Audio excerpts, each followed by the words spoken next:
ডাউকিমারি আউটপোস্টের বড়সড় সাফল্য। 24 ঘন্টার তদন্তে হারিয়ে যাওয়া সবুজ সাথীর সাইকেল স্কুলের হাতে তুলে দিল প্রশাসন।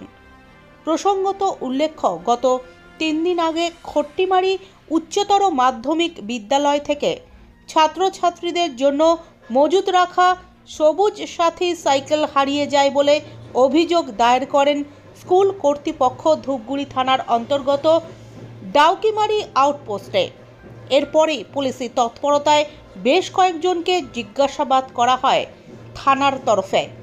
দিনভর পুলিশ তৎপর থাকার পর অবশেষে শনিবার রাতের অন্ধকারে হারিয়ে যাওয়া সেই সাইকেলগুলি খট্টিমারি স্কুল চত্বরের একটি দেওয়ালের পাশে ফেলে রেখে যায় কেউ বা কারা।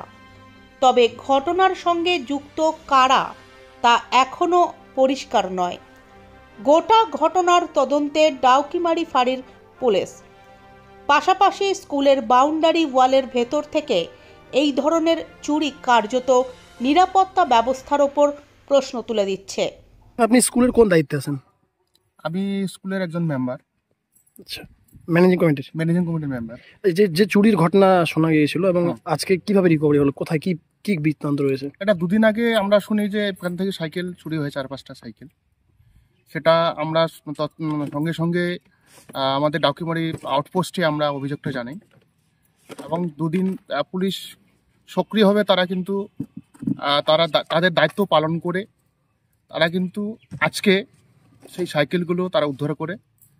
এটা আমরা এই খট্টিমারি হাই স্কুলের ম্যানেজিং কমিটির পক্ষ থেকে আমরা আউটপোস্ট তথা পুলিশ প্রশাসনকে আমরা ধন্যবাদ জানাতে চাই এবং তার সাথে আমি প্রত্যেকটা এই এলাকার জনগণ থেকে শুরু করে যারা স্কুল গার্জিয়ান, আমি প্রত্যেকেই অনুরোধ করব যে এই স্কুলটা একটা শিক্ষার পরিবেশ, এই পরিবেশটাকে যেন কেউ নষ্ট করার চেষ্টা না করে, এই শিক্ষার পরিবেশটা যেন বজায় থাকে এবং সুষ্ঠুভাবে যেন আমরা এখানে ছাত্রছাত্রীদের জন্য সুষ্ঠু পরিবেশ গড়ে তুলতে পারি। এটাই আমাদের চেষ্টা এবং প্রত্যেকেই এটা চেষ্টা করতে আমি অনুরোধ করব।